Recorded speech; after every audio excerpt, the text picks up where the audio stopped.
آسمان فضیلت کے وہ چاند جن کی چمک کبھی ماند نہ پڑے گی، وفا شیاری، شوق جہاد اور ذوق عبادت میں بلند مقام پایا۔ کم عمری سے لے کر شہادت تک رسول اللہ صلی اللہ علیہ وآلہ وسلم کا ساتھ نبھایا۔ آزاد کردہ غلاموں میں سب سے پہلے ایمان لائے۔ وہ واحد صحابی جن کا نام قرآن مجید میں آیا۔ صحابہ کرام میں حب النبی یعنی نبی کے محبوب کا لقب پایا۔ کئی مرتبہ آپ صلی اللہ علیہ وآلہ وسلم نے جن کو امیر لشکر بنا کر روانہ فرمایا، اور خدا کے فضل سے ہر مرتبہ آپ نے کامیابی کا جھنڈا لہرایا۔ رحمت عالم صلی اللہ علیہ وآلہ وسلم کی غلامی میں آنے والے، شفقتوں اور محبتوں کے سائے میں پروان چڑھنے والے اس غلام کا نام سیدنا زید بن حارثہ رضی اللہ عنہ ہے۔ یہ شرف اور یہ شان کسی کو حاصل نہیں ہے۔ آپ کو یہ شرف کیسے حاصل ہوا اور آپ کی سیرت کے حسین پہلو کیا ہیں، آئیے جانتے ہیں۔ آپ رضی اللہ عنہ کا نام زید، کنیت ابو اسامہ اور لقب حب رسول اللہ صلی اللہ علیہ وآلہ وسلم ہے۔ والد کا نام حارثہ ہے جس کا تعلق قبیلہ بنی قلب قضاء سے تھا، اور والدہ سعدی بن سالبہ ہیں جن کا تعلق قبیلہ بنی معن وتی سے تھا۔ نبی کریم صلی اللہ علیہ وآلہ وسلم کے اعلان نبوت کرنے سے پہلے صحرائے عرب میں ایک ماں اپنے 8 سالہ بچے کے ساتھ جا رہی تھی کہ راہزنوں نے حملہ کر کے تمام مال و اسباب لوٹ لیا اور جاتے ہوئے بچے کو اٹھا لے گئے۔ راہزنوں نے مکہ کے مشہور بازار عکاظ میں اس بچے کو فروخت کے لیے پیش کر دیا۔ ادھر سیداتنا خدیجہ الکبریٰ رضی اللہ عنہا نے اپنے بھتیجے حکیم بن حزام سے فرمایا، میرے لیے ایک عربی النسل سمجھدار غلام خرید لاؤ۔ حکیم بن حزام رضی اللہ عنہ نے بازار میں اسی بچے کو دیکھا تو اسے خرید کر اپنی پھپھی کو پیش کر دیا۔ جب سیدہ خدیجہ الکبریٰ رضی اللہ عنہا سرور کونین صلی اللہ علیہ وآلہ وسلم کے نکاح میں آئیں تو رحمت عالم صلی اللہ علیہ وآلہ وسلم کے دل کو اس بچے کی عادات اس قدر بھائیں کہ سیدہ خدیجہ رضی اللہ عنہا سے اس غلام کو طلب کر لیا۔ انہوں نے اس غلام کو بارگاہ اقدس صلی اللہ علیہ وآلہ وسلم میں بطور تحفہ پیش کر دیا۔ یوں سیدنا زید رضی اللہ عنہ کے نصیب جاگ گئے۔ آپ اللہ کے حبیب صلی اللہ علیہ وآلہ وسلم کی صحبت اور خدمت گزاری میں اپنے شب و روز گزارنے لگے۔ سیدنا زید رضی اللہ عنہ کی قوم کے چند افراد حج کی غرض سے مکہ آئے تو انہوں نے سیدنا زید رضی اللہ عنہ کو پہچان لیا اور جا کر ان کے والد کو خبر دی کہ تمہارا بیٹا غلامی کی زندگی بسر کر رہا ہے۔ باپ نے اپنے بھائی کو ساتھ لیا اور بیٹے کو غلامی سے چھڑانے کی خاطر فدیہ کی رقم لے کر مکہ مکرمہ پہنچ گئے اور اللہ کے حبیب کی بارگاہ میں حاضر ہوئے اور عرض کرنے لگے کہ زید ہمارا بیٹا ہے، ہم سے جدا ہوئے اس کو عرصہ بیت گیا ہے، ہم اس کی جدائی میں تڑپ رہے ہیں، وہ بھی ہمیں یاد کرتا ہوگا، آپ یہ رقم قبول فرما لیں اور ہمارے بیٹے کو آزاد فرما دیں۔ پیارے آقا صلی اللہ علیہ وآلہ وسلم نے ارشاد فرمایا، زید سے پوچھ لو، اگر وہ آپ کے ساتھ جانا چاہے تو فدیہ کے بغیر ہی اسے لے جائیں، اور اگر نہ جانا چاہے تو پھر اسے چھوڑ دینا۔ سیدنا زید رضی اللہ عنہ کے والد اور چچا ان کے پاس ہے اور انہیں اپنے ساتھ چلنے کو کہا۔ سیدنا زید رضی اللہ عنہ لمبے عرصے بعد اپنے والد سے مل رہے تھے، باپ کا محبت بڑا احساس محسوس کر رہے تھے۔ والد نے ملنے کے بعد کہا، ہم تجھے لینے آئے ہیں، تو ہمارے ساتھ چل۔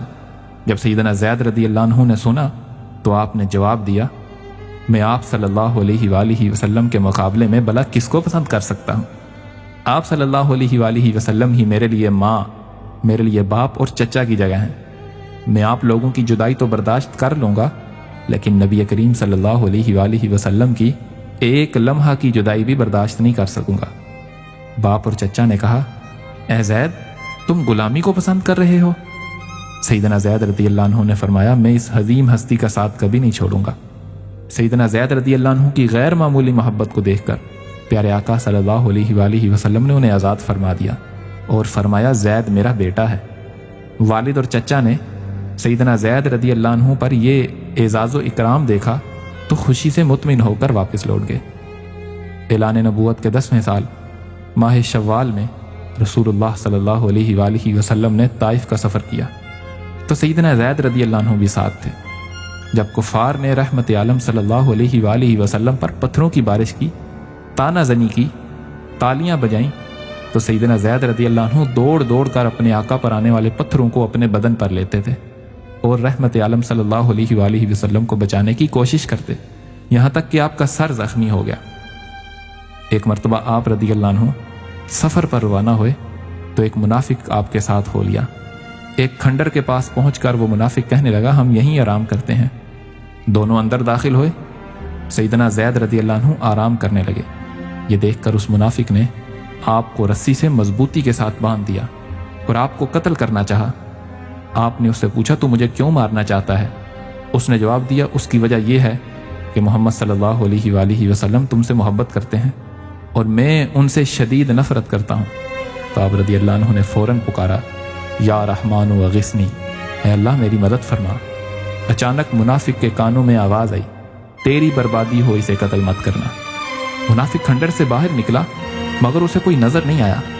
اس نے پھر شہید کرنا چاہا تو دوبارہ وہی آواز آئی اور پہلے سے بھی قریب سے سنائی دی۔ منافق نے ادھر ادھر دیکھا مگر کوئی نظر نہیں آیا۔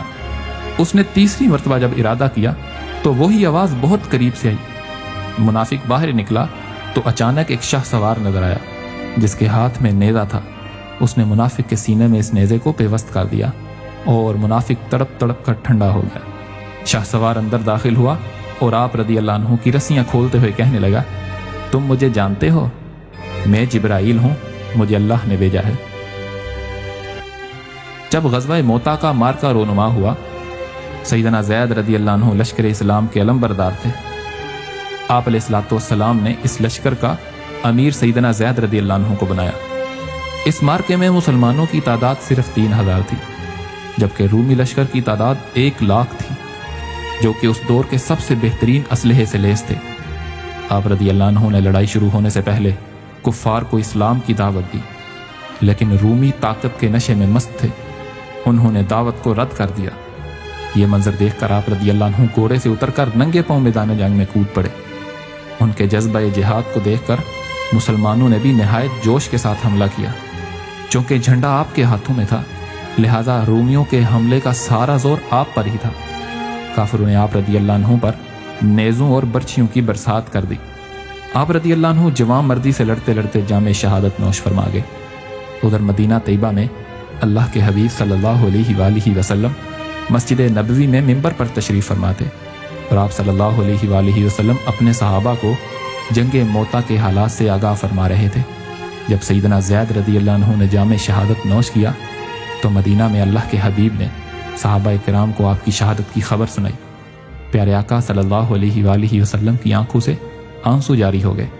اللہ کریم سیدنا زید رضی اللہ عنہ کی قبر انور پر رحمتوں کا نزول فرمائے اور ان کے صدقے ہماری مغفرت فرمائے، آمین۔